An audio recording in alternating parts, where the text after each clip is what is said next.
Talvez a maior ilusão que eu já tenha tido na vida foi acreditar por um momento que o desenvolvimento tecnológico e a implementação da reprodução artificial permitiriam tornar os homens dispensáveis. Eu levei isso a sério durante uma determinada época por influência de textos feministas, em especial Valéria Solanas, Donna Haraway, Shulamit Firestone, e toda aquela visão de que é necessário libertar a mulher do fardo da reprodução, e ao mesmo tempo, comparando o papel feminino na reprodução em relação ao papel masculino, fazer aquela estranha alegação de que os homens seriam dispensáveis. E, curiosamente, isso me levou inclusive a escrever alguns textos, um deles chamado Ginotopia, que eu vou linkar, está no meu site, faz parte da série de textos sobre hipergamia, onde eu faço algumas especulações com base em obras de ficção científica a esse respeito. E, curiosamente, só depois que eu fui me dar conta da inacreditável falta de noção de realidade que isso significa. Por quê? Hoje, para mim, é absolutamente claro, e eu posso provar, que elevar o feminismo às suas últimas consequências e essa transcendência da reprodução vai levar necessariamente ao fim do gênero feminino. Ou seja, a visão feminista levada às suas consequências finais extinguiria as mulheres. Eu sou Marcos Valério XR, hoje é o dia 30 de julho de 2020. E bem, na realidade, isso é extremamente simples, é praticamente axiomático. Só que primeiro você tem que entender o básico, entender que feminismo é essencialmente um movimento antirreprodutivo.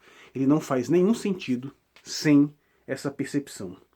Você não vai encontrar absolutamente nenhuma pauta do feminismo, desse feminismo dominantes que está em todos os grandes, sustentado pelas grandes empresas, dos grandes portais, dos grandes governos. Todas essas pautas são necessariamente antirreprodutivas.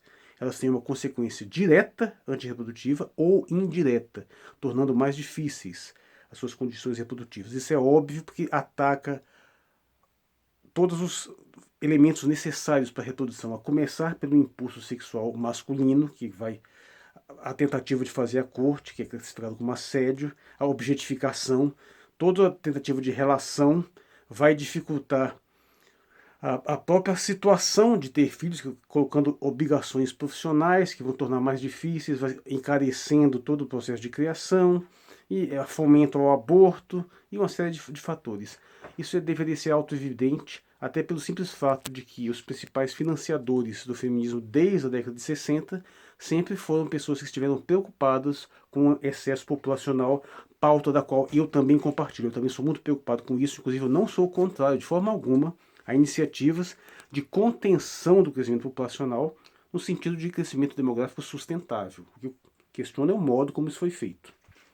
Pois bem, mas vamos observar, pegando as duas condições principais. Uma vez que se quer estabelecer a igualdade de gênero, é totalmente incontornável que isso só é possível pela supressão do papel reprodutivo feminino.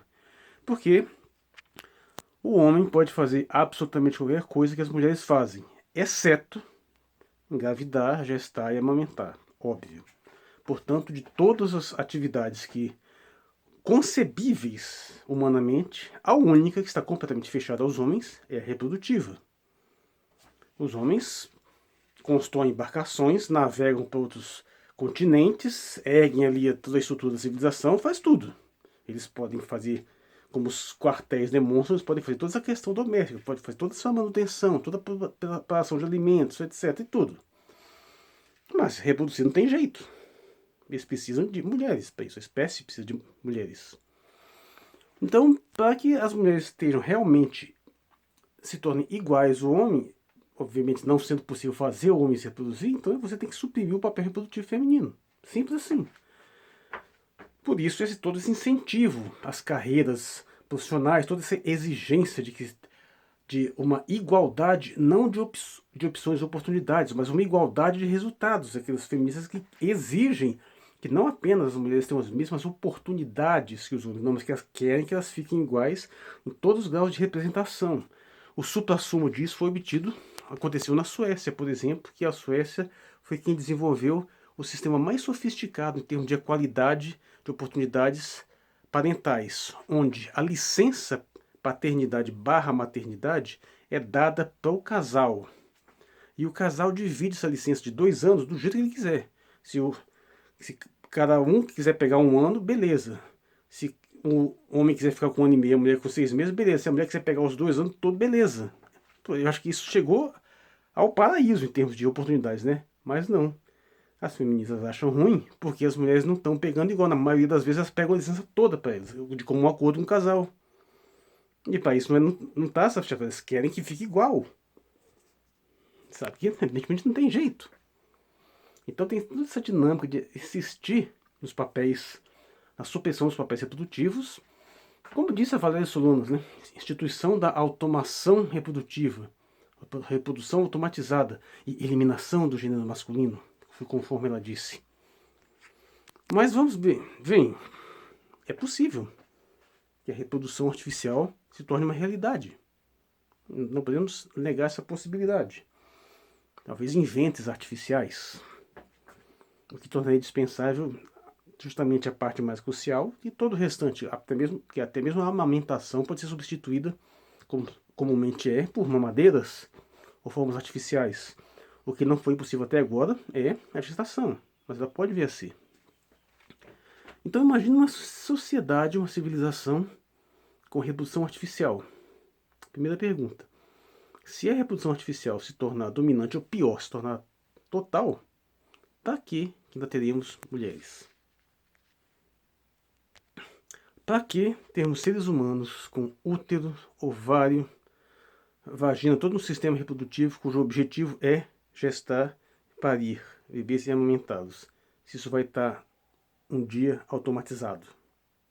Ora, existe um motivo para as mulheres continuarem sendo fisicamente mulheres, pelo menos fisicamente femininas, além da pura e simples reprodução, que é um motivo puramente estético. A apreciação, principalmente a apreciação masculina, o impulso sexual masculino. Mesmo que seja totalmente desassociado de qualquer noção reprodutiva, os homens gostam de mulheres. Só que isso é atacado violentamente também pelo feminismo, no sentido de objetificação da mulher. Ora, se nós chegamos numa situação onde, uma civilização onde a reprodução puder ser totalmente automatizada, totalmente mecânica, e não for mais necessário que as mulheres tenham toda essa aparência feminina, toda essa estrutura feminina, então qual vai ser realmente a utilidade desse impulso sexual masculino? Por que não suprimi-lo? Isso não é impossível. Já tem drogas que são utilizadas, por exemplo, no sentido de castração química, na possibilidade de suprimir os impulsos sexuais. Na realidade, imagina qual seria o impacto, por exemplo, de uma droga barata e segura, por exemplo, que um homem tomasse e matasse totalmente o seu desejo sexual. Talvez até desviando todas as suas funções libidinosas para produção em termos sublimação, né? Em termos freudianos. Você é a libido sublimada que gera as aptidões intelectuais superiores e artísticas.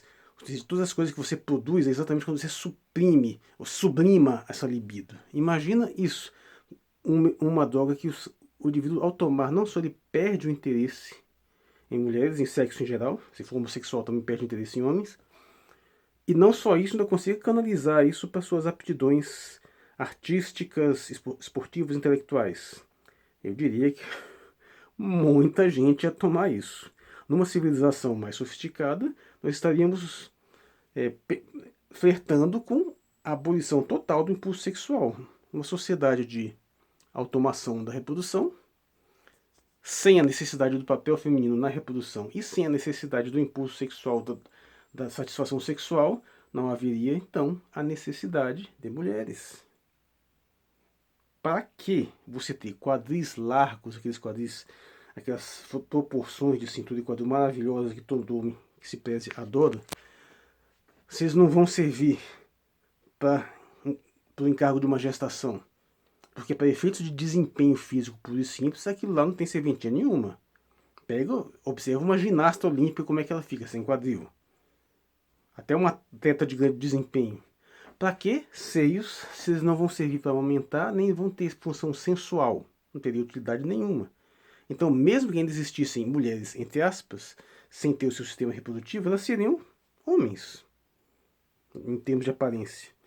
Então, numa sociedade tecnologicamente muito avançada, transhumana, que tenha dispensado o papel direto da reprodução, essa sociedade aboliria as mulheres. Ela atingiria os dois objetivos supremos do feminismo: a erradicação da objetificação da mulher, da sua sensualidade, e a erradicação do seu encargo reprodutivo.